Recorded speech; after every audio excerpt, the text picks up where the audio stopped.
ഓം നമോ ഭഗവതേ വാസുദേവായ. ഓം അജ്ഞാനതിമിരാന്തസ്യ ജ്ഞാനാഞ്ജനശലാകയ ചക്ഷുരുന്മീലിതം യേന തസ്മൈ ശ്രീ ഗുരവേ നമഃ. ശ്രീചൈതന്യമനോഭീഷ്ടം സ്ഥാപിതം യേന ഭൂതലെ സ്വയം രൂപകഥാ മഹ്യം ദദാതി സ്വപദാന്തികം. വന്ദേഹം ശ്രീഗുരോ ശ്രീയുതപദകമലം ശ്രീഗുരൂൻ വൈഷ്ണവാംശ്ച ശ്രീരൂപം സാഗ്രജാതം സഹഗണ രഘുനാഥാന്വിതം തം സജീവം സാദ്വൈതം സാവധൂതം പരിജനസഹിതം കൃഷ്ണചൈതന്യദേവം ശ്രീരാധാകൃഷ്ണപാദാൻ സഹഗണലളിതാ ശ്രീവിശാഖാന്വിതാംശ്ച. ഹേ കൃഷ്ണ കരുണാ സിന്ധോ ദീനബന്ധോ ജഗത്പദേ ഗോപേശ ഗോപികാകാന്ത രാധാകാന്ത നമോസ്തുതേ. തപ്തകാഞ്ചന ഗൗരാംഗീ ശ്രീരാധേ വൃന്ദാവനേശ്വരി വൃഷഭാനുസുതേ ദേവി പ്രണമാമി ഹരിപ്രിയേ. ജയ ശ്രീകൃഷ്ണ ചൈതന്യ പ്രഭു നിത്യാനന്ദ ശ്രീ അദ്വൈത ഗദാധര ശ്രീവാസാദി ഗൗരഭക്തവൃന്ദ. ഹരേ കൃഷ്ണ കൃഷ്ണ കൃഷ്ണ ഹരേ ഹരേ ഹരേ രാമ രാമ രാമ ഹരേ ഹരേ. ഹരേ കൃഷ്ണ. ശ്രീ ശ്രീ രാധാ ഗോവിന്ദ് की जय, श्रील प्रभुपाद की जय, गुरु महाराज की जय. हरे कृष्णा. ഹരേ കൃഷ്ണ. പറയൂ. ഇന്നലെ എനിക്ക് ക്ലാസ്സിൽ കയറാൻ പറ്റിയില്ലായിരുന്നു. അതിന് ഞാൻ ക്ഷമ ചോദിക്കുന്നു. എനിക്ക് പറ്റിയില്ല മാതാജി. ഇന്നലെ എനിക്ക് വേറെ വായന ഉണ്ടായിരുന്നു. അങ്ങനെ അതിന് കുഴപ്പമില്ല. റെക്കോർഡ് കേട്ടുവോ? റെക്കോർഡ് കേട്ട് അത് എഴുതിയെടുക്കുകയും ചെയ്തു. അത് മതി. ഒരു ദിവസമൊക്കെ എല്ലാവർക്കും അങ്ങനെ സംഭവിക്കുന്നതാ. ഹരേ കൃഷ്ണ. ശ്രീ ശ്രീ രാധാ ഗോവിന്ദ് ടെമ്പിൾ, ഇസ്കോൺ മാംഗ്ലൂരിൽ നിന്നുള്ള ഉപദേശാമൃതം ലെവൽ 3 ക്ലാസ്സിലേക്ക് അല്ലേ? ഉപദേശാമൃതം നമ്മൾ ഇന്നലെ ആമുഖമായിട്ട് കുറച്ച് കാര്യങ്ങൾ മനസ്സിലാക്കി. ഇനി ഒന്നാമത്തെ ശ്ലോകം തൊട്ട് ഇന്ന് പഠിക്കാൻ പോവുകയാണ് നമ്മൾ. അപ്പം നല്ല ശ്രദ്ധയോടെ പഠിക്കുക. ഗഹനമായിട്ടുള്ള വിഷയമാണ് നമ്മൾ പഠിച്ചുകൊണ്ടിരിക്കുന്നത്. വളരെ ശ്രദ്ധയോടെ വേണം ചെയ്യാൻ. അപ്പോൾ ഈ ലെസൺ പോകെ പോകെ നിങ്ങൾ ഈ തന്നിരിക്കുന്ന ചോദ്യങ്ങളുടെയൊക്കെ ഉത്തരം എഴുതിയെടുക്കാൻ പരമാവധി ശ്രമിക്കണം. അപ്പോൾ ഇത് പറയുന്നുണ്ടാവും, എല്ലാ ക്വസ്റ്റ്യൻ്റെയും ആൻസർ ക്ലാസ്സിലൂടെ പറഞ്ഞു തരുന്നുണ്ടാവും. അതൊക്കെ നോട്ട് ചെയ്ത് ശ്രദ്ധിച്ചു പോവുക. അറിയാത്തത് ലാസ്റ്റ് ചോദിക്കാം. ഹരേ കൃഷ്ണ.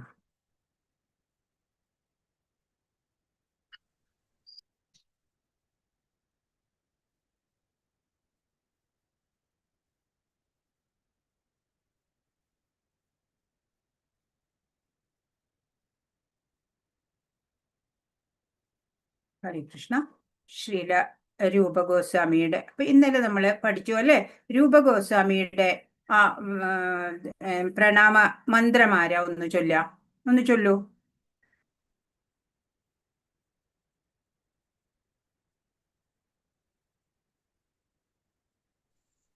ശീല മാതാജി ചൊല്ലിക്കോളൂ. ഹരേ കൃഷ്ണ. ആരെങ്കിലും ചൊല്ലൂ. വിഷ്ണുപ്രിയ മാതാജി ചൊല്ലൂ. ശ്രീ ചൈതന്യമനോഭീഷ്ടം സ്ഥാപിതം യേന ഭൂതലേ സ്വയം രൂപകഥാ മഹ്യം ദദാതി സ്വപദാന്തികം. വായിച്ചോളൂ. അതിന്റെ വിവർത്തനം വായിച്ചോളൂ.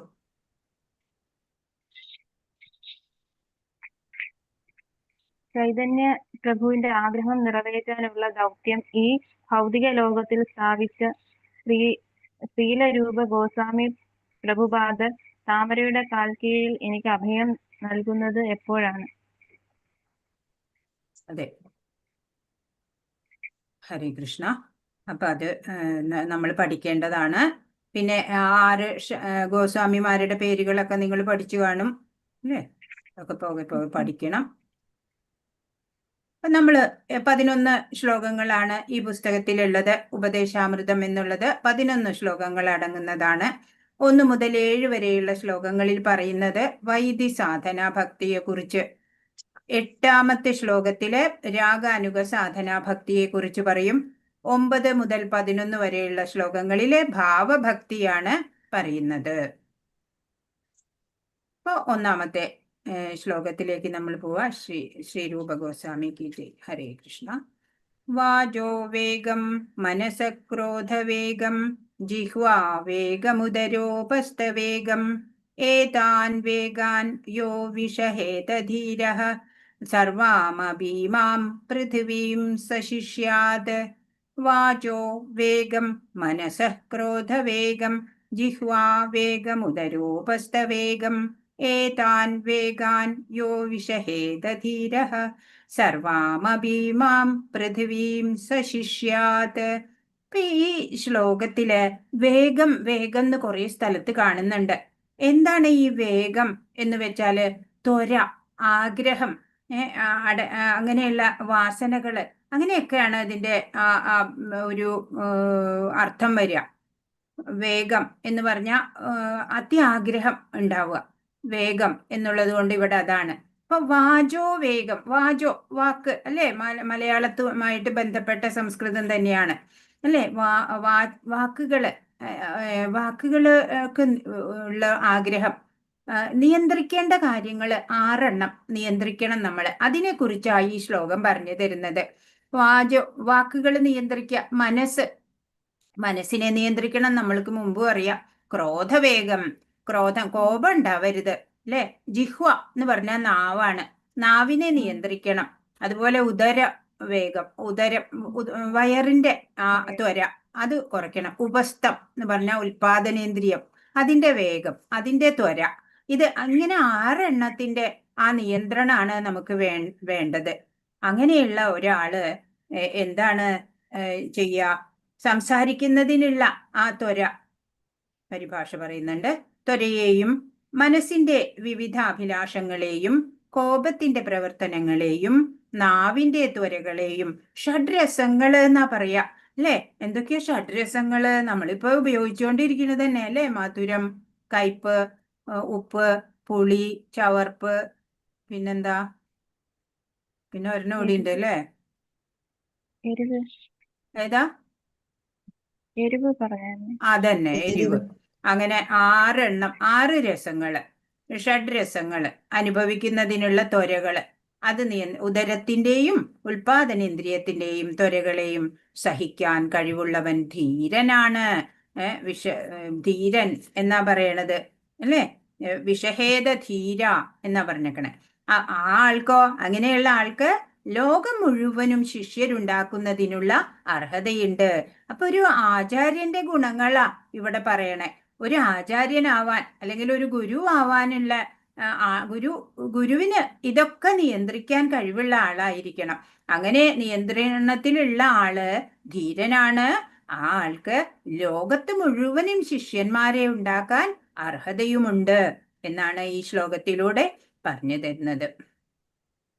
ഭാഗവതം, ശ്രീമദ് ഭാഗവതത്തിലെ 1:9-10 പറയുന്നുണ്ട്. പരീക്ഷിത്ത് മഹാരാജാവ് ശുഗ ഗോസ്വാമിയോട് ചോദിക്കുന്നുണ്ട്. രാജാവ് പരീക്ഷിത്തിന്റെ, നമുക്കറിയാം ഭാഗവത കഥ ആരംഭിക്കുന്നത് അല്ലെ, പരീക്ഷിത്ത് മഹാരാജാവിനെ സർപ്പദംശമേറ്റ് 7 ദിവസത്തിനുള്ളിൽ മരണം എന്ന് പറഞ്ഞു. ശുഗബ്രഹ്മർഷി അവിടെ വന്നു ഭാഗവതം വിവരിച്ചു കൊടുക്കുകയാണ്. അപ്പോ സംശയങ്ങൾ ചോദിക്കുന്ന വേളയിൽ ചോദിക്കുകയാണ് രാജാവ്, ഇന്ദ്രിയങ്ങളെ നിയന്ത്രിക്കാൻ കഴിയുകയില്ലെങ്കിൽ എന്തിനാണ് പിന്നെ പ്രായശ്ചിത്തം ചെയ്യുന്നത് എന്ന്. ഒരാൾ ഒരു തെറ്റ് ചെയ്താല് അതിന്റെ പ്രായശ്ചിത്തം ചെയ്തു വിചാരിക്കുക, എന്നിട്ട് വീണ്ടും പ്രായശ്ചിത്തം ചെയ്തുവല്ലോ എന്ന് വിചാരിച്ച് വീണ്ടും തെറ്റിലേക്ക് പോകരുത് അല്ലെ. ആ തെറ്റ് ഇനി ചെയ്യില്ല എന്നുള്ള ഏത് ഇന്ദ്രിയം കൊണ്ടാണോ ആ തെറ്റിലേക്ക് പോയത് അതിനെ നിയന്ത്രിക്കാൻ അയാൾക്ക് കഴിയുന്നില്ലെങ്കിൽ പിന്നെ പ്രായശ്ചിത്തം കൊണ്ട് പ്രയോജനമില്ല എന്നാണ്. പ്രായശ്ചിത്തത്തെ പരീക്ഷിത്ത് ഗജസ്നാനത്തോട് താരതമ്യപ്പെടുത്തുന്നു. ആന പുഴയിൽ വളരെ വെടിപ്പായി കുളിക്കും, പക്ഷേ കരയിലേക്ക് കയറേണ്ട താമസം അത് മണ്ണുവാരി തന്റെ ശരീരത്തിലേക്ക് ഇടും അല്ലെ. ആനയുടെ കുളി എങ്ങനെയാ? നല്ല നീറ്റായിട്ട് 2 മണിക്കൂർ കൊണ്ടൊക്കെ കുളിക്കും അല്ലെ, കുളത്തിലൊക്കെ ഇറങ്ങിയിട്ട്. പക്ഷെ കേറിയ ഉടനെ മണ്ണ് വാരി മേലിട്ടാലേ ആനയ്ക്ക് സമാധാനമുള്ളൂ.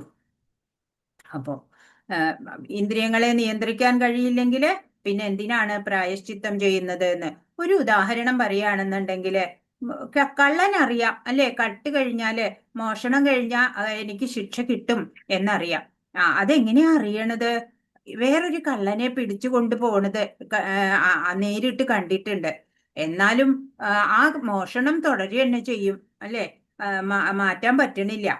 കണ്ടും കേട്ടിട്ടും അനുഭവങ്ങൾ നമ്മൾ ശേഖരിക്കാൻ നമുക്ക് സാധിക്കും. പക്ഷെ ബുദ്ധിയില്ലാത്തവര് കണ്ടാലോ കേട്ടാലോ ഒന്നും പഠിക്കില്ല, അല്ലെ? അവർക്ക് അനുഭവം കിട്ടിയാൽ മാത്രമേ അവര് പഠിക്കുള്ളൂ. ഇപ്പോ അറസ്റ്റ് ചെയ്യപ്പെട്ടിട്ട് ഒരു കള്ളൻ ശിക്ഷിക്കപ്പെടും എന്നൊക്കെ കേട്ടിട്ട് മനസ്സിലാവും. എന്നാലും മോഷണം ചെയ്യുകയാണെന്നുണ്ടെങ്കിൽ പിന്നെ അയാള് ശിക്ഷിക്കപ്പെടുക തന്നെ വേണം, അല്ലെ? ശിക്ഷിക്കപ്പെട്ട ആള് ചിലര് അതിൽ നിന്ന് പിന്മാറും. എന്നാൽ ചിലവരാണെങ്കിലോ അത് തന്നെ വീണ്ടും ജയിലിൽ നിന്ന് ഇറങ്ങിയാല് വീണ്ടും അത് തന്നെ തുടരാൻ ശ്രമിക്കും. അങ്ങനെ ഈ ദോഷപ്രായശ്ചിത്തമാണ് ജയിലിലിടണത് എന്നുണ്ടെങ്കിൽ ഈ പിന്നെയും ചെയ്യാണ് എന്നുള്ള ആൾക്ക് അതുകൊണ്ട് എന്താ പ്രയോജനം ഉള്ളത് എന്നാണ്, അല്ലേ? അപ്പൊ പ്രായശ്ചിത്തത്തിനെ ഗജസ്നാനത്തിനോട് ഉപമിക്കുകയാണ് ഇവിടെ ചെയ്യണത്. അപ്പൊ നമ്മളൊക്കെ ഹരേ കൃഷ്ണ മഹാമന്ത്രം ജപിക്കുകയാണ് ചെയ്യണത്. അപ്പൊ എല്ലാ പാപങ്ങളും മാറും എന്നാ പറയണേ, അല്ലെ? അങ്ങനെ നമ്മൾ മനസ്സിലാക്കിയ ആള് വീണ്ടും പാപം ചെയ്യാൻ തുടങ്ങിയാലോ, അല്ലെ? അത് കുഴപ്പമില്ല, പാപം ചെയ്താലും മന്ത്രം ജപിച്ചാൽ അതൊക്കെ മാറിക്കോളൂലോ എന്ന് വിചാരിച്ചിട്ട് ചെയ്യാം. അതുകൊണ്ട് എന്താ പ്രയോജനം? പരീക്ഷിത്ത് മഹാരാജാവിന്റെ ആധ്യാത്മിക ഗുരുവാകുന്നതിനു വേണ്ട യോഗ്യതകളെല്ലാം തികഞ്ഞ ശുകദേവ ഗോസ്വാമി രാജാവിന്റെ ചോദ്യത്തിന് ഉത്തരം നൽകുകയുണ്ടായി. എന്താണ് ഉത്തരം പറയണത്? ഒരു പാപകർമ്മത്തിന് തക്കതായ പരിഹാരം ഒരു ശുഭകർമ്മമല്ല. ഇപ്പൊ പാപം ചെയ്തു, എന്നിട്ട് നമ്മൾ ഹരേ കൃഷ്ണ മഹാമന്ത്രം ജപിച്ചു, ആ പാപത്തെയൊക്കെ ഇല്ലാതാക്കി. അതല്ല ശരിയായ പരിഹാരം, അല്ലേ? അപ്പൊ നിദ്രാണമായ കൃഷ്ണാവബോധം ജാഗരൂകമാക്കുകയാണ് ശരിയായ പ്രായശ്ചിത്തം. എന്തേ വേണ്ടു? ഇനി ഞാൻ ഒരിക്കലും അത്തരം തെറ്റുകള് ആവർത്തിക്കില്ല എന്ന് കണക്കാക്കിയിട്ട് ഭഗവാനില് മനസ്സുറപ്പിച്ച് എല്ലാ പ്രവൃത്തിയും ചെയ്യുക. അതാണ് നമ്മൾ ചെയ്യേണ്ടത്. ഒരിക്കൽ പ്രായശ്ചിത്തം ചെയ്യുക, വീണ്ടും തെറ്റ് ചെയ്യുക, അങ്ങനെ ഒരിക്കലും ചെയ്യരുത്. ശരിയായ അറിവിലേക്ക് കടന്നു വരിക എന്നതാണ് യഥാർത്ഥമായ പ്രായശ്ചിത്തം. അപ്പൊ അജ്ഞത കൊണ്ടാ നമ്മളെല്ലാ കുറ്റങ്ങളൊക്കെ ചെയ്യുന്നത്, പാപങ്ങളൊക്കെ ചെയ്യുന്നത്. ആ അറിവുണ്ടാക്കണം, അല്ലെ? ശാസ്ത്രജ്ഞാനം നേടണം. എന്നിട്ട് കൃഷ്ണാവബോധത്തോടെ സത്കർമ്മങ്ങൾ ചെയ്തിട്ട് ജീവിക്കണം.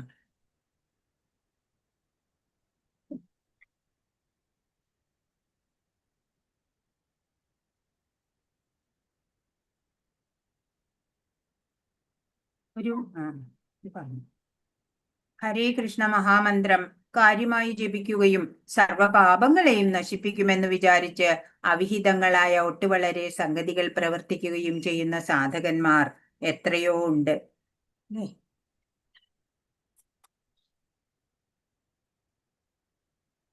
ശരിയായ അറിവിലേക്ക് കടന്നു വരിക, അതാണ് യഥാർത്ഥ പ്രായശ്ചിത്തം. അതിനൊരു നിർദ്ദിഷ്ട പദ്ധതി ഉണ്ട് എന്നാ പറയാ. നിയമാനുസൃതമായ ശുചീകരണ പദ്ധതി അനുസരിക്കുമ്പോൾ രോഗഗ്രസ്തനാവില്ല. അതുപോലെയാണ് ജ്ഞാനം പുനരുദ്ധരിക്കുന്നതിന് ചില തത്വങ്ങൾ അനുസരിച്ച് പരിശീലനം നേടണം. നിയതമായിട്ടുള്ള ജീവിത ആചരണം വേണം. അതിനെയാണ് തപശ്ചര്യ എന്ന് തന്നെ പറയാ. നിഷ്ഠകള്, ബ്രഹ്മചര്യം ഒക്കെ പരിശീലിക്കുക. മനസ്സിനെയും ഇന്ദ്രിയങ്ങളെയും ഒക്കെ നിയന്ത്രിച്ച് സ്വന്തം സമ്പത്ത് ദാനം ചെയ്യുക. ഉറച്ച സത്യസന്ധത പുലർത്തുക. വിശുദ്ധിയോടുകൂടി യോഗാസനങ്ങൾ പരിശീലിക്കുക. അങ്ങനെ കൃഷ്ണാവബോധം എന്നുള്ള ജ്ഞാനതലത്തിലേക്ക് അനുക്രമം ഉയരണം. നാംനോ ബലാദ്യയം ഹി പാപബുദ്ധി എന്ന വാക്യമനുസരിച്ച് ഹരേ കൃഷ്ണ മഹാമന്ത്രബലത്തിന്മേൽ ചെയ്യുന്ന പാപപ്രവർത്തനങ്ങൾ എന്ന് പറയാം. ഇത് ഞായറാഴ്ച കുമ്പസാരിക്കുന്ന ക്രിസ്ത്യാനിയെ പോലെയാണ്. അടുത്ത ശനിയാഴ്ച അവ ക്ഷമിക്കപ്പെടുമെന്ന വിശ്വാസത്തോടെ അവർ ദുഷ്ടപ്രവർത്തനങ്ങൾ പുനരാരംഭിക്കുന്നു. അടുത്ത ശനിയാഴ്ച അവയെല്ലാം ക്ഷമിക്കപ്പെടുമെന്ന പ്രതീക്ഷയോടെ. അതുകൊണ്ട് ഒരു പ്രയോജനമില്ല, അല്ലെ? ആ പ്രായശ്ചിത്തം കാര്യമുള്ളതല്ല. നിയമാനുസൃതമായ ശുചീകരണ പദ്ധതി അനുസരിക്കുന്നവൻ രോഗഗ്രസ്തനാവില്ല. ശരിയായിട്ട്, അല്ലെ?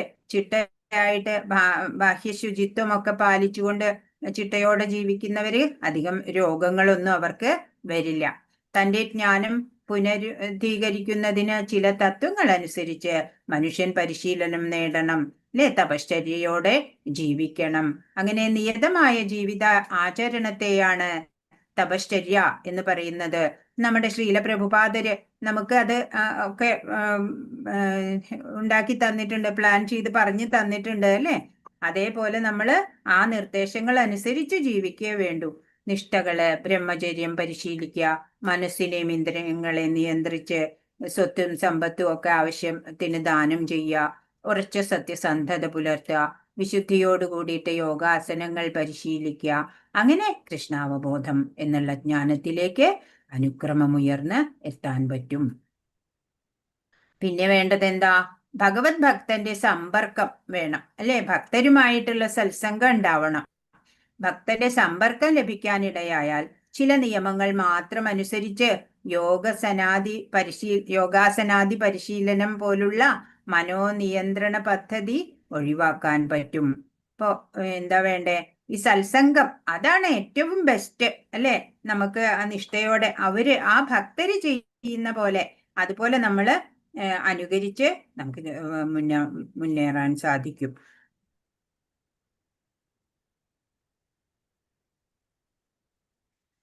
അവിഹിതമായിട്ടുള്ള ലൈംഗിക വീഴ്ചയിൽ നിന്ന് പിന്തിരിയുക, മാംസഭോജനം ഒഴിവാക്കുക, മദ്യം വർജിക്കുക, ചൂതാട്ടം വേണ്ടെന്ന് വെക്കുക എന്നിങ്ങനെ 4 കാര്യങ്ങളിൽ ശ്രദ്ധിച്ചിട്ട് യഥാർത്ഥ ഗുരുവിന്റെ നിർദ്ദേശാനുസരണം പരമപുരുഷോത്തമനായ ഭഗവാനെ സേവിച്ച് മാത്രം കഴിയുക.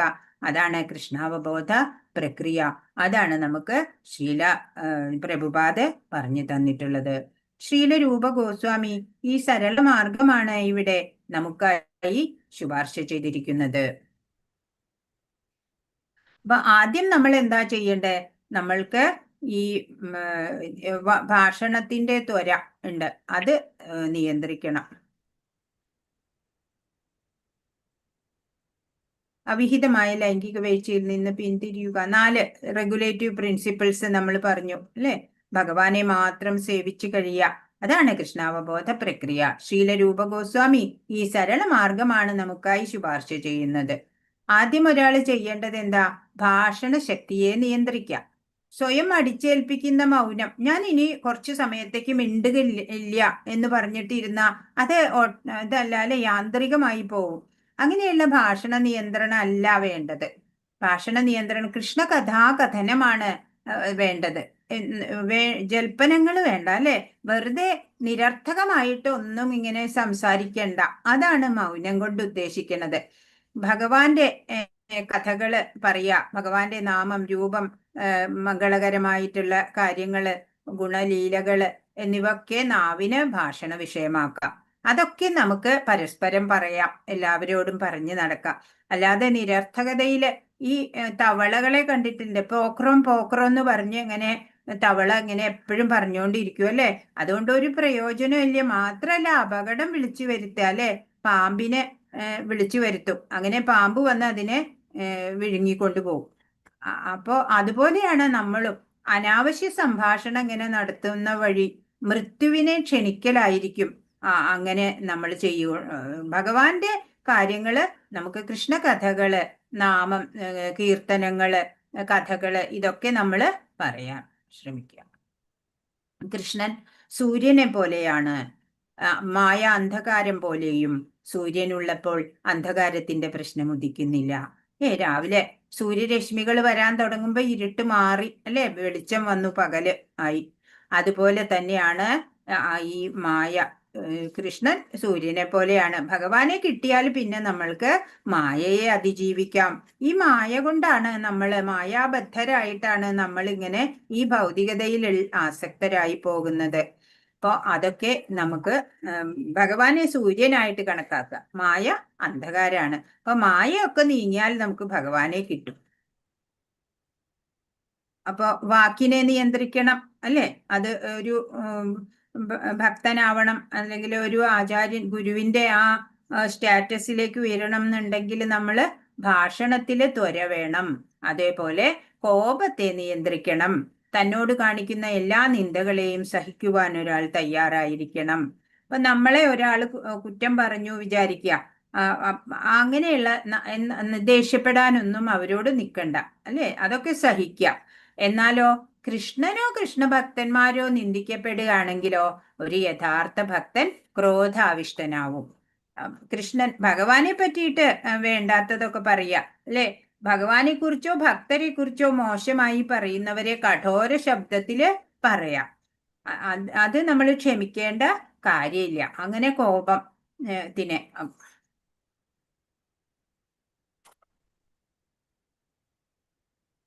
അപ്പോ ഈ ജഗായി മദായിയുടെ കഥ നമ്മൾ മുമ്പ് പറഞ്ഞിട്ടുണ്ട് അല്ലെ. മദ്യപന്മാരായിട്ട് ചൈതന്യ മഹാപ്രഭുവിനെ നിത്യാനന്ദ പ്രഭുവിനെയൊക്കെ ഉപദ്രവിച്ചു. എന്നാലും അവരെ ശിക്ഷിക്കണേന് പകരം അവർക്ക് ഭഗവത് കാര്യങ്ങൾ പറഞ്ഞു കൊടുത്ത് അവരെയും കൂടെ ഭക്തരാക്കുകയാണ് ചെയ്തത് അല്ലെ. അതുപോലെ ആര് നമ്മളെ നിന്ദിച്ചാലും അപദാനം പറഞ്ഞാലും ഒന്നും വ്യത്യാസമില്ല അല്ലെ. സമഭാവനയോടെ അതൊക്കെ നോക്കിക്കാണുക. ഭഗവാനെയോ ഭക്തരെയോ നിന്ദിച്ചാൽ മാത്രാണ് ക്രോധം ഉണ്ടാവണത്. ഇപ്പോ ഹനുമാൻ ലങ്കയെ അഗ്നിക്കിരയാക്കി അല്ലെ. അത് കോപത്താൽ തന്നെയാണ് ചെയ്തത്. പക്ഷേ ശ്രീരാമചന്ദ്ര പ്രഭുവിന്റെ വലിയ ഭക്തനായിട്ട് ആരാധിക്കപ്പെടുന്നുണ്ട് ഹനുമാൻ സ്വാമിയെ അല്ലെ. ആ ക്രോധം ശരിയായ വിധത്തിലാണ് അവിടെ ഉപയോഗിച്ചത്.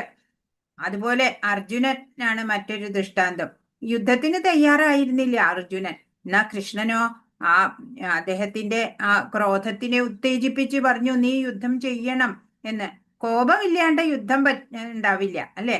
ഭഗവാന്റെ സേവനത്തില് ആ കോപം വിനിയോഗിക്കപ്പെടുകയാണ് ചെയ്തത്. അപ്പോഴത് നിയന്ത്രിത അവസ്ഥയിലാണ് എന്ന് കരുതാം. ഇനി അടുത്തത് ഇപ്പൊ ഏതൊക്കെ പറഞ്ഞു? വാക്കിന്റെ പറഞ്ഞു, കോപ നിയന്ത്രണം പറഞ്ഞു, പിന്നെ രസന നാവിന്റെ പറയാം. ഇനി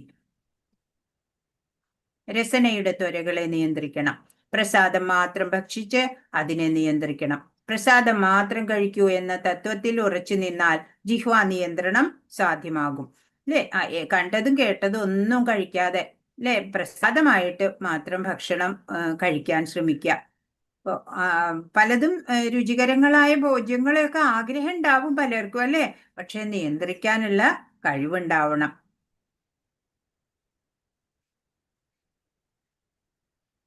രസനയുടെ ഉദരത്തിന്റെ ഒക്കെ അഭിലാഷങ്ങൾ തൃപ്തിപ്പെടുത്താൻ വേണ്ടി കണ്ട ഹോട്ടലുകളില് അല്ലെങ്കിൽ മധുര പലഹാരങ്ങളിലൊക്കെ നമ്മൾ ആകൃഷ്ടരാവും അല്ലെ. അപ്പൊ അങ്ങനെ ഒന്നും ചെയ്യരുത്. പ്രസാദം മാത്രമേ കഴിക്കുള്ളൂ എന്നുള്ള തത്വത്തിൽ ഉറച്ചു നിൽക്കാൻ പറ്റിയാല് ജിഹ്വാ നിയന്ത്രണം നമുക്ക് സാധ്യമാവും. ഇനി അടുത്തതോ ഉത്പാദനേന്ദ്രിയത്തിന്റെ ത്വരയെ എങ്ങനെയാ നിയന്ത്രിക്കുക? ആവശ്യത്തിലധികം ഉപയോഗിക്കാതിരിക്കുന്ന പക്ഷം അതിന്റെ ത്വരയെ ലൈംഗിക വേഗത്തെ നിയന്ത്രിക്കാൻ സാധിക്കും. കൃഷ്ണാവബോധം കൊണ്ട് അനുഗ്രഹിക്കപ്പെട്ട സന്താനം ലഭിക്കുന്നതിനായി ജനനേന്ദ്രിയം ഉപയോഗിക്കണം. ഇന്ദ്രിയ സന്ദർപ്പണത്തിനായിട്ടല്ല അല്ലെ, ഇന്ദ്രിയ തൃപ്തിക്കായിട്ടല്ല വേണ്ടത്, നല്ല സത്പ്രജകളെ ഉണ്ടാക്കാനായിട്ട്.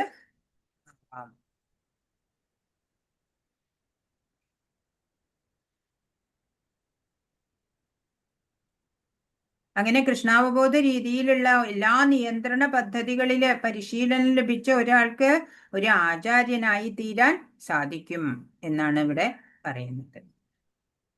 പരിശീലനം ലഭിച്ച ഒരാൾക്ക് അംഗീകാരമുള്ള ആചാര്യനായി തീരാൻ സാധിക്കും. ഉപദേശാമൃതത്തിന്റെ അനുവൃത്തി എന്ന വ്യാഖ്യാനത്തിൽ ശ്രീല ഭക്തി സിദ്ധാന്ത സരസ്വതി ഠാക്കൂർ പ്രതിപാദിക്കുന്നു, ഭൗതികതയുടെ താതാത്മ്യം മൂലം 3 വിധം ത്വരകൾ ഉണ്ടാകുന്നു. ഭൗതികതയുമായിട്ട് നമ്മൾ സമ്പർക്കം വരുമ്പോലെ ഭാഷണത്വര, മാനസികത്വര, ശാരീരികത്വര. വാക്ക്, മനസ്സ്, ശരീരം എന്നിവയെ സംബന്ധിക്കുന്ന ത്വരകള്, ആഗ്രഹങ്ങൾ ഉണ്ടായി വരും അല്ലെ. ഈ ത്രിവിധ ത്വരകൾക്ക് ഒരു മനുഷ്യൻ വശംവദനായി തീർന്നാൽ അവന്റെ ജീവിതം അപവിത്രമായി തീരുന്നു. അപ്പൊ ഈ 3 ത്വരകള് നമ്മൾ നിയന്ത്രിക്കണം. ഈ ആസക്തികള് നമ്മൾ നിയന്ത്രിക്കണം. അതല്ലെങ്കിൽ നമ്മുടെ ജീവിതം പവിത്രമാവില്ല അല്ലെ, അപവിത്രമായി തീരും. വാഗ്വേഗം, ഭാഷണത്വര നിഷ്പ്രയോജനങ്ങളായ സംസാരങ്ങളെയാണ് അതുകൊണ്ട് ഉദ്ദേശിക്കുന്നത്. ഭാഷണം നിയന്ത്രിക്കണം എന്ന് പറയുമ്പോൾ അനാവശ്യമായിട്ടുള്ള ഭാഷണമാണ് നിയന്ത്രിക്കേണ്ടത് അല്ലെ. അതിനാണ് കൺട്രോൾ വേണ്ടത്.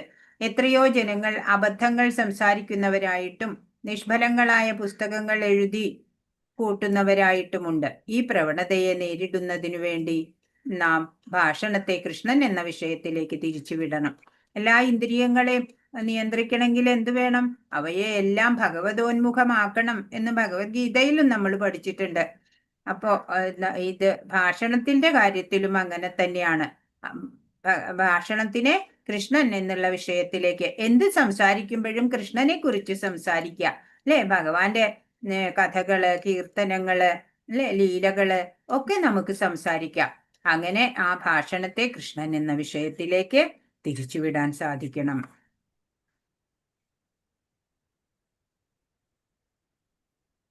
പരമപുരുഷോത്തമനായ കൃഷ്ണനെ സേവിക്കുന്ന കാര്യങ്ങൾ സംസാരിക്കുമ്പോൾ മാത്രമേ അബദ്ധജൽപ്പനങ്ങളിൽ നിന്ന് ഒഴിഞ്ഞു നിൽക്കാൻ കഴിയുള്ളൂ. കൃഷ്ണാവബോധ പ്രാപ്തിയെ ലക്ഷ്യമാക്കിക്കൊണ്ട് മാത്രമേ നാം വാക്ശക്തിയെ ഉപയോഗിക്കാവൂ. അപ്പോൾ കൃഷ്ണാവബോധം വർദ്ധിക്കാൻ ഉതകുന്ന തരത്തിലുള്ള സംസാരമാവണം, ആ ഭാഷണമാവണം നമ്മളിൽ നിന്ന് ഉണ്ടാവേണ്ടത്. നമ്മുടെ ആ ഭാഷണത്തിന്റെ ശക്തി ഉണ്ടല്ലോ, വാക്ശക്തി, അത് ഉപയോഗിക്കേണ്ടത് ഭഗവത് ഭക്തി വർധനവിന് വേണ്ടിയിട്ട് മാത്രമായിരിക്കണം, ശ്രദ്ധിക്കണം.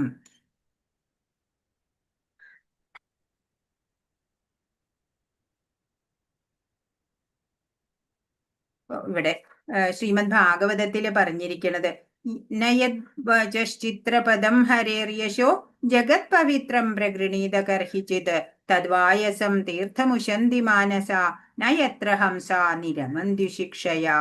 പ്രപഞ്ചത്തെ മുഴുവൻ പവിത്രമാക്കി തീർക്കുന്ന ഭഗവാന്റെ അപദാനങ്ങൾ വർണ്ണിക്കാത്ത വാക്കുകളെ മഹാത്മാക്കൾ കാക്കകൾക്ക് കുളിപ്പാനുള്ള സ്ഥലം പോലെ കരുതുന്നു.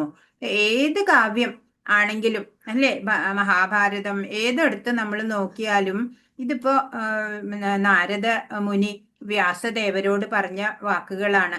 അപ്പൊ പറഞ്ഞു, എത്ര എല്ലാ വേദങ്ങളെ വ്യസിച്ചു, എല്ലാ പുരാണങ്ങളും ഉപനിഷത്തുക്കള് എല്ലാം രചിച്ചിട്ടും ആ വ്യാസമഹർഷിക്ക് കൃതജ്ഞത ഉണ്ടായില്ല. അങ്ങനെ ഇരിക്കുന്ന വേളയില് നാരദ മുനി വന്നിട്ട് പറയാണ്, ഈ കാര്യം പറയാണ്, പ്രപഞ്ചത്തിനെ മുഴുവൻ പവിത്രമാക്കി തീർക്കുന്ന ആ ഭഗവാന്റെ അപദാനങ്ങൾ വർണ്ണിക്കാത്ത വാക്കുകൾ ഉൾക്കൊള്ളുന്ന കാവ്യങ്ങൾ ഉണ്ടല്ലോ, അത് മഹാത്മാക്കൾക്കൊന്നും രസിക്കാൻ കഴിയില്ല.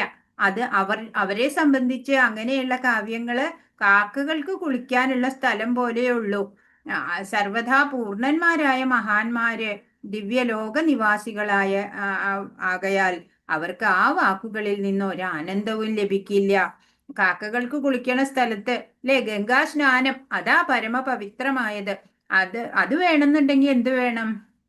ഭഗവാന്റെ അപദാനങ്ങള് വർണ്ണിക്കണ ആ കാവ്യങ്ങളിലൂടെ കടന്നു പോണം. അപ്പോഴാണ് മഹാത്മാക്കൾക്ക് ആസ്വാദനം ഉണ്ടാവുള്ളൂ. അല്ലാത്ത കാവ്യങ്ങള്, കൃതികള്, അതൊക്കെ മഹാത്മാക്കളെ സംബന്ധിച്ച് കാക്കകൾക്ക് കുളിക്കാനുള്ള സ്ഥലം പോലെ ആവുള്ളൂ.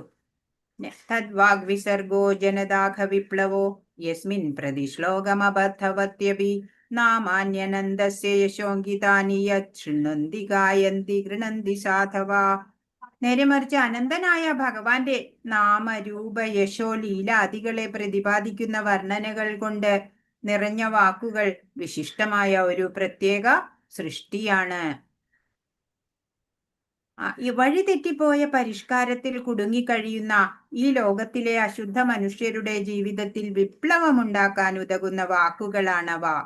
അത്തരം ദിവ്യകൃതികളെ അവയിൽ അബദ്ധങ്ങൾ ഉണ്ടെങ്കിൽ പോലും തികച്ചും സത്യസന്ധതയുള്ള വിശുദ്ധരായ സാധു ജനങ്ങൾ ശ്രവിക്കുകയും ഗാനം ചെയ്യുകയും അംഗീകരിക്കുകയും ചെയ്യുന്നു.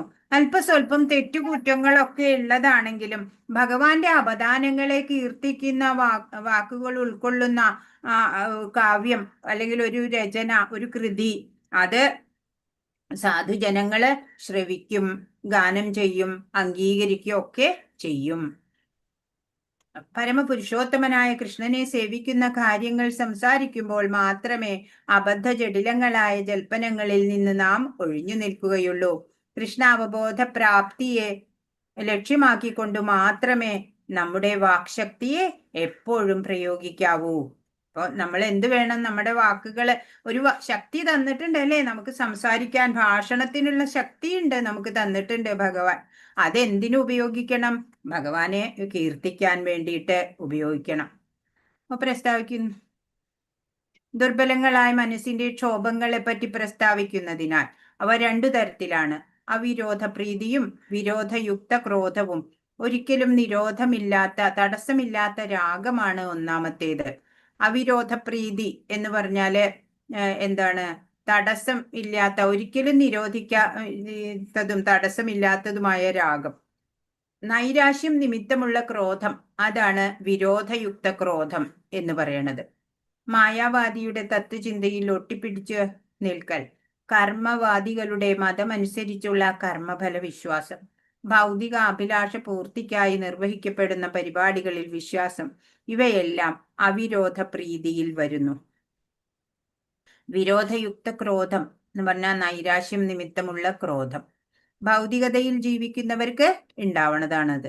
അവരുടെ ലക്ഷ്യങ്ങൾ പൂർത്തിയാക്കാതെ വരുമ്പോൾ, ഉപായങ്ങൾ നിഷ്ഫലമാണെന്ന് കാണുമ്പോൾ അവർക്ക് ക്രോധം ജനിക്കുന്നു. ഓരോ ലക്ഷ്യം, ആഗ്രഹമൊക്കെ ഉണ്ടാവും, അത് പൂർത്തീകരിക്കാൻ സാധിക്കാതെ വരുമ്പോൾ ക്രോധം ഉണ്ടാവുക. ഭൗതിക അഭിലാഷങ്ങൾ പരാജയപ്പെടുമ്പോൾ ക്രോധം ഉണ്ടാവും. ശരീരത്തിലെ ആവശ്യങ്ങളെ മൂന്നായിട്ട് തിരിക്കാം. ജിഹ്വയുടെ ആവശ്യം, ഉദരത്തിന്റെ ആവശ്യം, ജനനേന്ദ്രിയത്തിന്റെ ആവശ്യം. അല്ലെ? ശരീരത്തിന് അല്ലെ പ്രായപൂർത്തിയാവുമ്പോൾ ആൾക്കാർക്ക് ഉണ്ടാവും. ജിഹ്വയുടെ ആവശ്യം ജനിക്കുമ്പോ തൊട്ടേ ഉണ്ടാവും.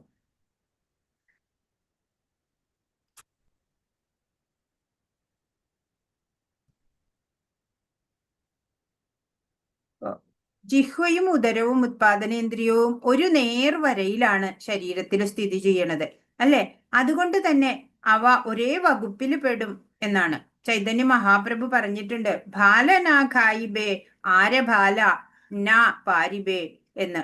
അതായത് ആഡംബരമായിട്ട് നമ്മൾ വസ്ത്രധാരണം ചെയ്യണ്ട, രുചികരങ്ങളായിട്ടുള്ള ഭക്ഷണ പദാർത്ഥങ്ങൾ മാത്രമേ കഴിക്കുള്ളൂ. അങ്ങനെയൊന്നും നമ്മൾ ചെയ്യരുത്. പ്രസാദ ഭക്ഷണം എന്ന ക്രിയയിൽ മാത്രം ജിഹ്വയുടെ ആവശ്യങ്ങളെ നിയന്ത്രിച്ചു നിർത്താമെങ്കിൽ ജനനേന്ദ്രിയത്തിന്റെ അഭിലാഷങ്ങൾ താനെ നിയന്ത്രിക്കാം, അല്ലെ? ആഹാരത്തില് ഈ മാംസാഹാരം അങ്ങനെയുള്ള കുറെ മസാലകളൊക്കെ ഉപയോഗിച്ചുള്ള ആഹാരമൊക്കെ കഴിക്കുമ്പോഴാണ് അല്ലെ നമ്മൾക്ക് വേറെ ഓരോ ത്വരകളൊക്കെ ഉണ്ടായി വരുന്നത്. ഇപ്പോ ധാർമ്മികം, അധാർമികം, ന്യായം, അന്യായം എന്നിങ്ങനെയൊക്കെ നമ്മൾ വേർതിരിച്ചറിയാൻ പ്രവർത്തിക്കാൻ ശ്രമിക്കണം, അല്ലെ? ഒരാള് ശരിക്കും താരുണ്യത്തിൽ എത്തിയാല് ശാസ്ത്രങ്ങളുടെ അനുശാസനങ്ങൾക്കനുസരിച്ച് നിയമരീതിയിൽ അയാൾക്ക് വിവാഹം ചെയ്യാം. സത്പുത്രന്മാരുണ്ടാകുന്നതിനു വേണ്ടി ഉൽപാദനേന്ദ്രിയത്തെ ഉപയോഗിക്കുകയും ചെയ്യാം. ന്യായാനുസൃതവും ധാർമ്മികവുമായിട്ട് ആണ് അതൊക്കെ. 6 തരം രസരുചികളുണ്ട്. അവയിൽ ഒന്നിനാൽ പ്രക്ഷുബ്ധനായാൽ അയാൾ ജിഹ്വയുടെ വേഗത്തിന് അധീനനായി കഴിഞ്ഞു എന്നർത്ഥം. ചിലവർക്ക് അല്ലെ മധുരത്തിനോട് നിയന്ത്രണാതീതമായ ആസക്തി ഉണ്ടാവും. അങ്ങനെയൊക്കെ വരുമ്പോ വേഗത്തിന് അധീനനായ ആള് എന്ന് പറയാം. ചിലർക്ക് എരിവിനോട് ഇഷ്ടമുണ്ടാവും. അങ്ങനെയൊക്കെ.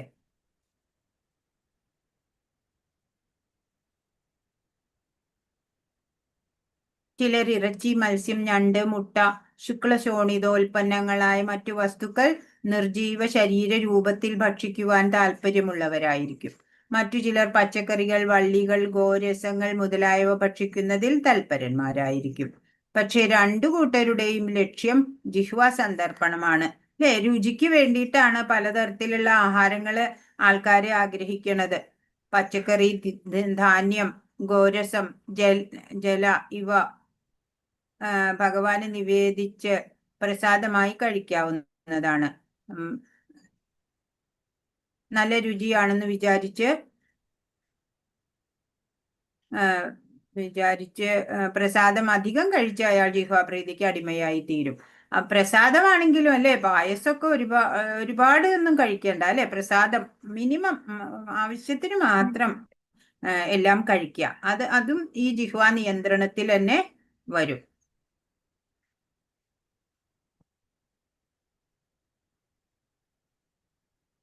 രസനാപ്രീതിക്ക് വേണ്ടി അങ്ങുമിങ്ങും അന്വേഷിച്ചു നടക്കുന്നവർക്കും ഉദരത്തിന്റെയും ജനനേന്ദ്രിയത്തിന്റെയും അഭിലാഷങ്ങളിൽ ആസക്തിയുള്ളവർക്ക് കൃഷ്ണനെ ലഭിക്കാൻ പ്രയാസമാണ്.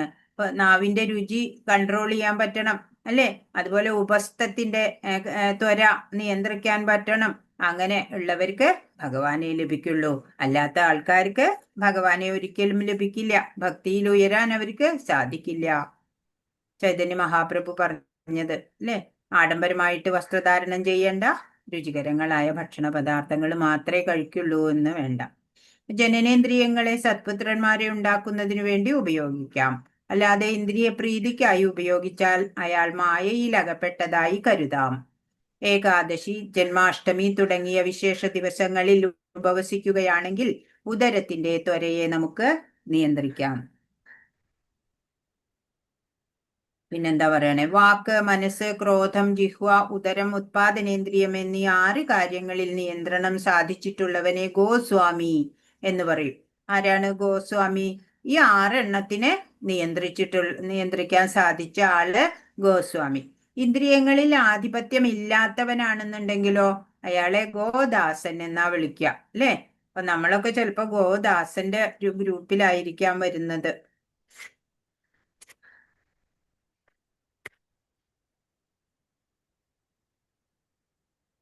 ഗോസ്വാമി എന്ന വാക്കിന് ഗോക്കളുടെ അഥവാ ഇന്ദ്രിയങ്ങളുടെ അധിപൻ എന്നർത്ഥം. ഗോദാസൻ എന്നാൽ ഇന്ദ്രിയങ്ങളുടെ ദാസൻ എന്നാണ് പറയേണ്ടത്.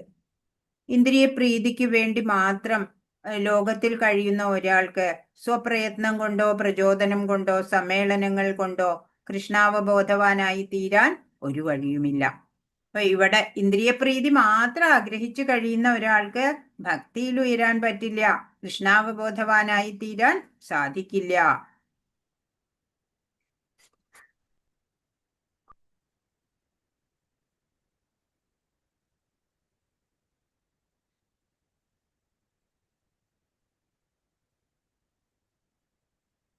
ഇന്ദ്രിയങ്ങളെ സന്തോഷിപ്പിക്കുന്നതിനു വേണ്ടി മാത്രം ഭൗതിക ലോകത്തിൽ കഴിയാൻ നിശ്ചയിച്ചിട്ടുള്ളവർക്ക് സ്വപ്രയത്നം കൊണ്ടോ പരപ്രചോദനം കൊണ്ടോ യോജിച്ച് നടത്തുന്ന സമ്മേളനങ്ങൾ കൊണ്ടോ കൃഷ്ണാവബോധമുള്ളവനായി തീരാൻ ഒരു വഴിയുമില്ല. കടിഞ്ഞാണില്ലാത്ത ഇന്ദ്രിയങ്ങളാൽ അവർ അവിദ്യയുടെ കൂരിരുട്ടിലേക്ക് വലിച്ചിഴക്കപ്പെടുന്നു. അവർക്ക് എന്താ ഫലം ഉണ്ടാവുക? അവര് അജ്ഞതയുടെ ആ അന്ധകാരത്തിലേക്ക്, ആ കൂരിരുട്ടിലേക്ക് അവര് വലിച്ചിഴക്കപ്പെടുകയാണ് ചെയ്യുക.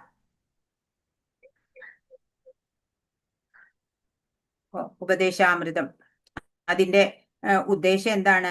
നമ്മളെ ശുദ്ധ ഭക്തിയിലേക്ക് ഉയർത്തുക. അതാണ് ഉപദേശാമൃതത്തിന്റെ ഉദ്ദേശം. ഭഗവാനിൽ ശരണാഗതനായ വ്യക്തിക്ക് ഈ 6 വേഗത്തെയും നിയന്ത്രിക്കാൻ എളുപ്പമായിരിക്കും. നാമജപം, സാധുസംഘം എന്നിവയിലൂടെ നമുക്ക് ഇതിനെയൊക്കെ നിയന്ത്രിക്കാനുള്ള ശക്തി ലഭിക്കും, ആത്മബലം കിട്ടുക, അല്ലെ? 7000 വർഷം വിശ്വാമിത്രൻ തപസ്യ ചെയ്തു. ഒരു മേനക വന്നപ്പോഴേക്കും, അല്ലെ, ആ തപസ്യ മുടങ്ങിപ്പോയി.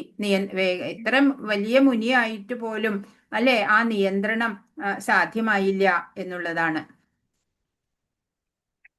ഹരേ കൃഷ്ണ. ഇനി നമുക്ക് ചോദ്യങ്ങൾ, ആരൊക്കെ ചോദ്യം എഴുതിയത് എന്നൊന്ന് വായിച്ചോളൂ. എങ്ങനെയുള്ളവർക്കാണ് ലോകം മുഴുവൻ ശിഷ്യന്മാരുണ്ടാക്കാൻ അർഹതയുള്ളത്? ഒന്ന് വായിക്കൂ എഴുതിയൊരു. ഈ ത്വരകളെ സഹിക്കാൻ കഴിയുന്നവർ ധീരനാണ്. അങ്ങനെയുള്ള ആ വ്യക്തിക്ക് ലോകത്തിൽ മുഴുവൻ ശിഷ്യന്മാരുണ്ടാക്കാൻ സാധിക്കും. 6 ത്വരകൾ പറയണം കേട്ടോ.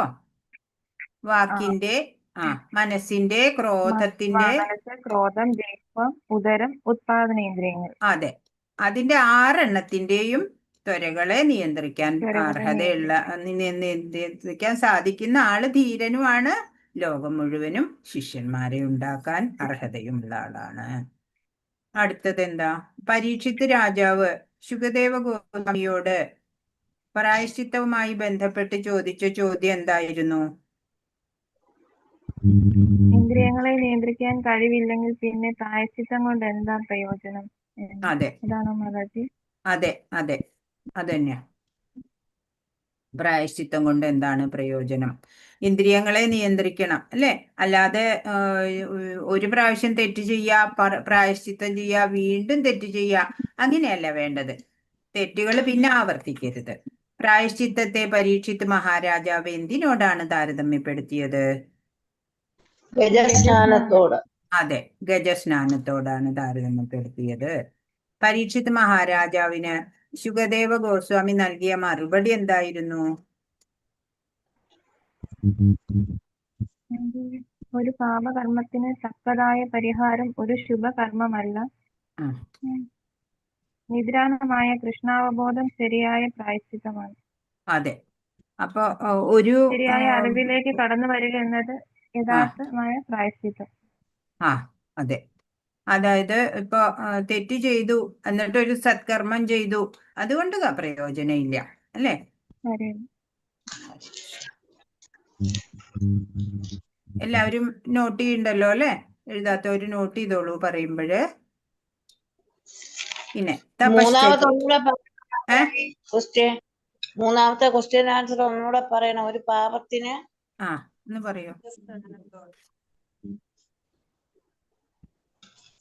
ഒരു പാപകർമ്മത്തിന് തക്കതായ പരിഹാരം ഒരു ശുഭകർമ്മമല്ല. കൃഷ്ണാവബോധമാണ് ശരിയായ പ്രായശ്ചിത്തം. ശരിയായ അറിവിലേക്ക് കടന്നു വരിക എന്നത് യഥാർത്ഥമായ പ്രായശ്ചിത്തം.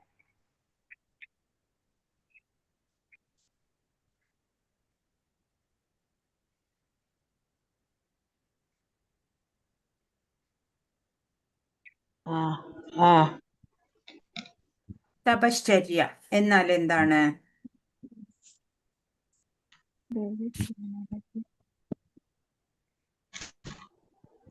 നിയതമായ ജീവിതാചരണം, അതാണ് അല്ലേ തപശ്ചര്യ? നിഷ്ഠകളും ബ്രഹ്മചര്യവും പരിശീലിക്കുക, മനസ്സും ഇന്ദ്രിയങ്ങളും നിയന്ത്രിക്കുക, ദാനധർമ്മങ്ങൾ ചെയ്യുക, സത്യസന്ധത പുലർത്തുക, അല്ലേ? വിശുദ്ധിയോടെ യോഗ പരിശീലനം ചെയ്യുക. അങ്ങനെ കൃഷ്ണാവബോധത്തിലേക്ക്, ജ്ഞാനതലത്തിലേക്ക് വരിക, അതാണ് തപശ്ചര്യ എന്നതുകൊണ്ട് ഉദ്ദേശിക്കുന്നത്. അത് ടെക്സ്റ്റ് ഉള്ളവർക്ക് 4-ാമത്തെ പേജില് 2-ാമത്തെ പാരഗ്രാഫിലുണ്ട്.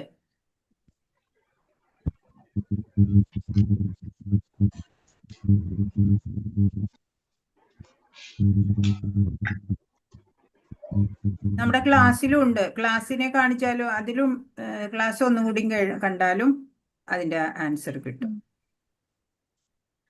ഇനി 6-ാമത്തെ, ശ്രീല രൂപ ഗോസ്വാമി ശുപാർശ ചെയ്യുന്ന സരളമായ കൃഷ്ണാവബോധ പ്രക്രിയ എന്താണ്? കൃഷ്ണ കഥാകഥനം, ലീലകൾ എന്നിവയെല്ലാം നാവിന് ഭാഷണ വിഷയമാക്കുക. അതെ. പിന്നെ നമ്മുടെ 4 റെഗുലേറ്റീവ് പ്രിൻസിപ്പിൾസ്, അതും.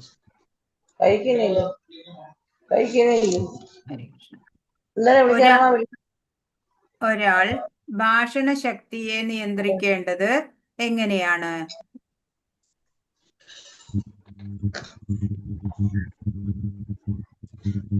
ഒട്ടനേകം വിഷയങ്ങൾ സംസാരിക്കണേന് പകരം കൃഷ്ണ വിഷയങ്ങള് സംസാരിക്കാൻ ശ്രമിക്കുക, അല്ലെ? ഭഗവാനെ കുറിച്ചുള്ള കീർത്തനങ്ങള്, ലീലകള്, നാമങ്ങള്, അതൊക്കെ ശ്രമിക്കുക. അങ്ങനെ നിയന്ത്രണം. പിന്നെ മനസ്സിന്റെ ചാഞ്ചല്യത്തെ എങ്ങനെയാ നിയന്ത്രിക്കുക? ഭഗവത്സ്മരണം, ഭഗവാനിൽ ശ്രദ്ധ കേന്ദ്രീകരിക്കണം. അതെ, അതിനാണ് അല്ലെ ജപമൊക്കെ വേണ്ടത്. അങ്ങനെ നമുക്ക് മനസ്സിനെ നിയന്ത്രിക്കാൻ പറ്റും. പിന്നെ കൃഷ്ണൻ സൂര്യനെ പോലെയാന്ന് എന്താ പറയാൻ കാരണം?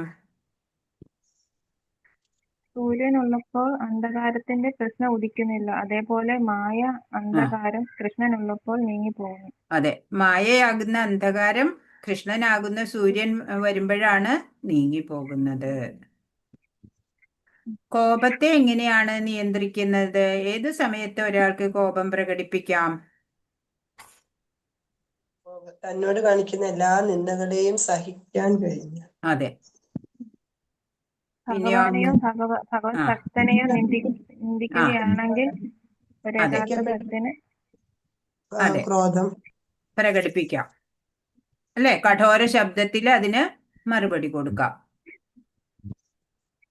ഇനി ഭഗവാന്റെ സേവനത്തിന് കോപത്തെ എങ്ങനെ ഉപയോഗിക്കാം? ഉദാഹരണം പറയൂ അതിനുള്ള. ഹനുമാൻ സ്വാമിയുടെ അല്ലെ ലങ്കയെ അഗ്നിക്കിരയാക്കി, അതുപോലെ അർജുനൻ യുദ്ധം ചെയ്തത്, അല്ലെ? കോപത്തോടെ യുദ്ധം ചെയ്തു, അല്ലെ? അധാർമികരെ ഇല്ലാതാക്കാൻ.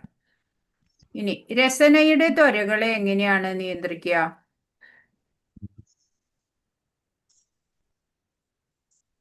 പ്രസാദം മാത്രം കഴിച്ച് അതിനെ അതെ. നിയന്ത്രിക്കും.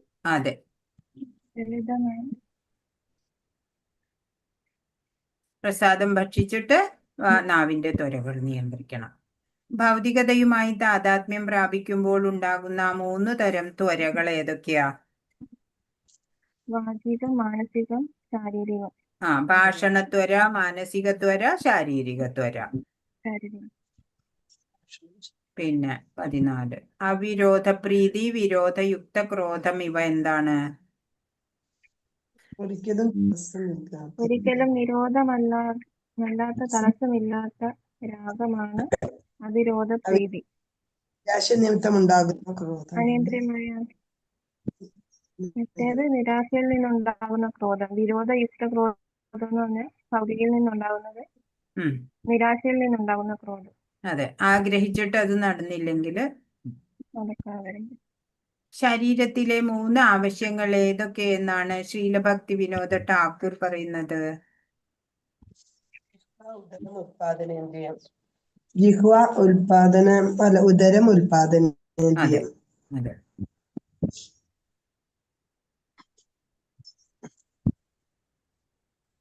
ജിഹ്വയുടെ ആവശ്യങ്ങള്, ഉദരത്തിന്റെ ആവശ്യങ്ങള്, ജനനേന്ദ്രിയത്തിന്റെ ആവശ്യങ്ങള്.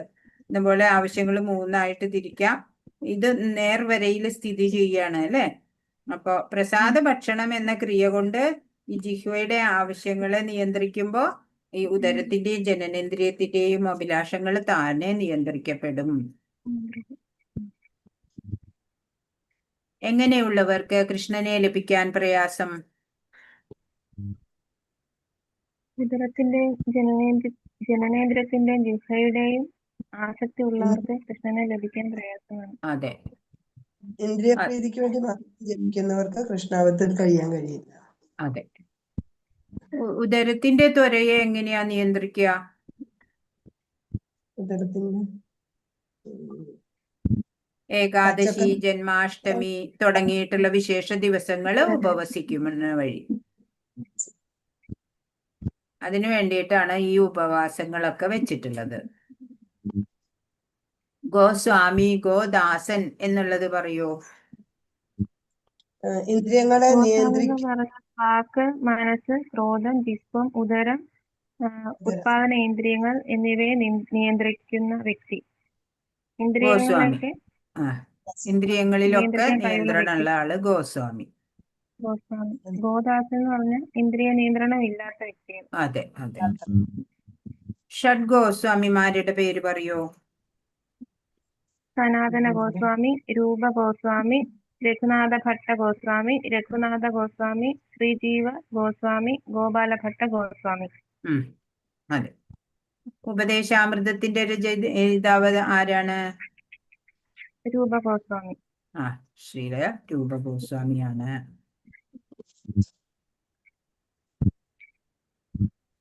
ഇനി എന്തെങ്കിലും സംശയമുണ്ടോ? ഇന്ന് പറഞ്ഞതിൽ എന്തെങ്കിലും അറിയാനുണ്ടോ?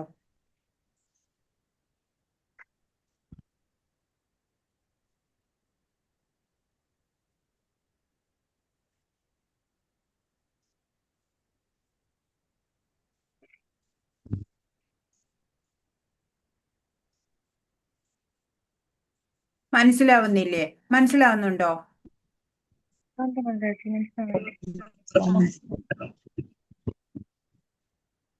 ആൻസർ ഒന്നും ശരിയായിട്ട് എഴുതാൻ കിട്ടുന്നില്ലെന്ന്. അല്ലല്ലോ, പറഞ്ഞത് ശരിയാണല്ലോ. മാതാജി സ്ലൈഡിനകത്ത് കാണിച്ച രീതിയിൽ എഴുതാൻ പറ്റുന്നില്ല. അത് ഫാസ്റ്റ് ആയതുകൊണ്ടാണോ?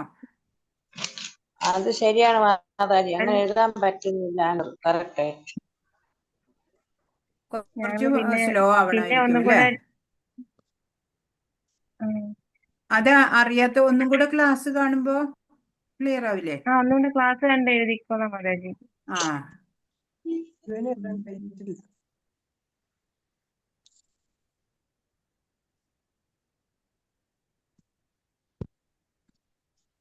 ഓരോ ശ്ലോകം വെച്ച് തന്നെ എടുക്കുള്ളൂ. അപ്പൊ പിന്നെ കുറച്ചുകൂടി സ്ലോ ആയിട്ട് നമുക്ക് ഇന്ന് 2 ശ്ലോകം എടുക്കണം എന്ന് ഞാൻ വിചാരിച്ചു. പക്ഷെ വേണ്ട, ഒരു ശ്ലോകം തന്നെ ക്ലിയർ ആയിട്ട് പഠിച്ചു പോയാൽ മതി. അങ്ങനെ മതി ഈ മാതാജി. ശ്ലോകങ്ങള് മാതാജി ശ്ലോകങ്ങൾ കാണാതെ പഠിക്കണോ? പഠിക്കണം. ഇതില് 4 എണ്ണാണെന്ന് തോന്നുന്നു പഠിക്കാനുള്ളത്. കാണാതെ പഠിക്കാനുണ്ട്. ആദ്യത്തെ ഈ ശ്ലോകമോ? ആ, ആദ്യത്തെ 4 എണ്ണായിരിക്കും പഠിക്കാനുള്ളത്.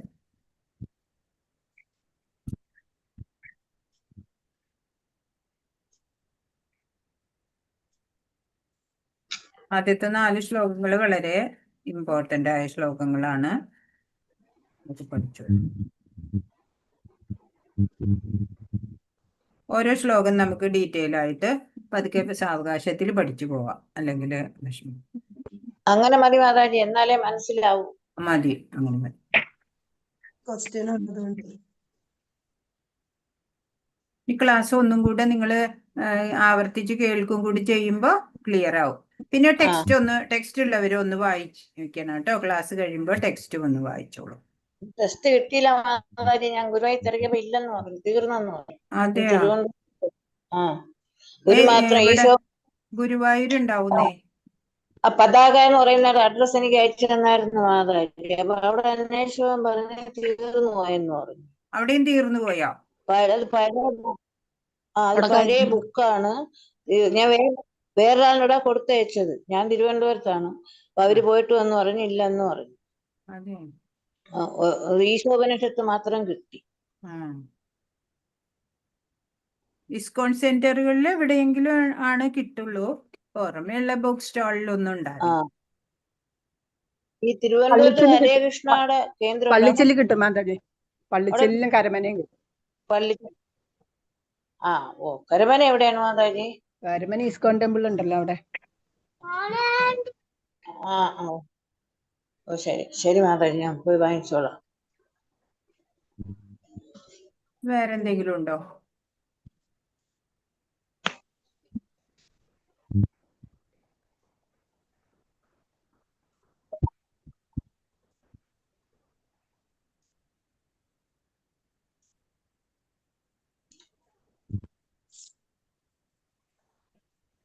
നിർത്തട്ടെ എന്നാലും. വിഷ്ണുപ്രിയ മാതാജി, എന്റെ ഈ വാട്സാപ്പിൽ എനിക്ക് ആൻസർ ഒക്കെ ഒന്ന് ഇട്ട് തരുമോ? ഇട്ടുതരാം. എന്റെ നമ്പർ എടുത്താ മതി, ഷീല.